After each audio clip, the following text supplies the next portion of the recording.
Hello guys, flex ko lang sa inyo yung mga machine para kumuha kayo ng card pag sumakay kayo ng MTR. Gaya din sa atin, kasi lang sa atin kasi may pila-pila, punta ka dun sa counter. Dito kasi sa bandang Hong Kong guys, pwede ka na namang hindi ka pumuntang counter, dito ka lang kumuha. Tinan mo, ang daming mga machine. Yan yung kuhaan ng card kung saan ka pupunta. Gaya sa kinuha ko ngayon, ito yung kinuha ko ngayon guys. May card akong kinuha, kulay pink siya, at gagamitin ko ngayon pagpasok ko doon sa may pasukan para makapasok ako sa loob. Ito yung kaganapan dito ngayon guys sa loob ng MTR sa exit D. Dahil sa daming tao, dahil dito sila nag-meet up ng mga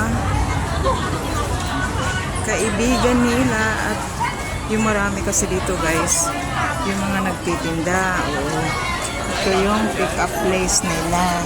Kagaya nito si ate, may dala, naghihintay sa mga nagpipick up ng mga items na binibinta niya.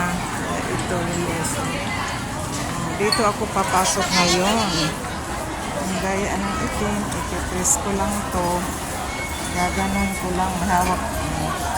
Ako'y papasok na sa loob. Yun.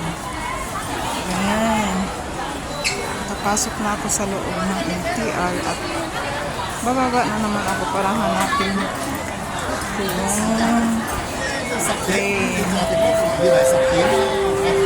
Kung saan ako pupunta.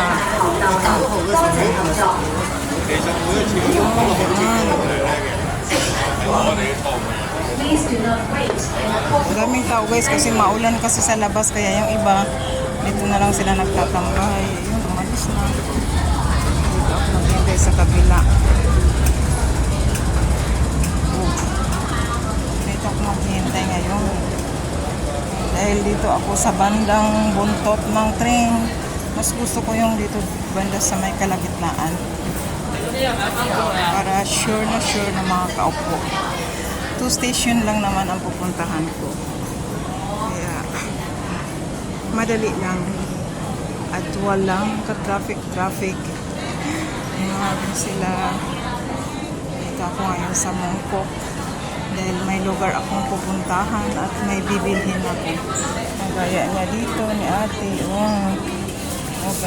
Sipag ni ate, no? Nagtitinda sila, Kasi may pangkapital, Pag mga taong masipag at may kapital, why not? Magtinda-tinda ka rin. Extra money din yun.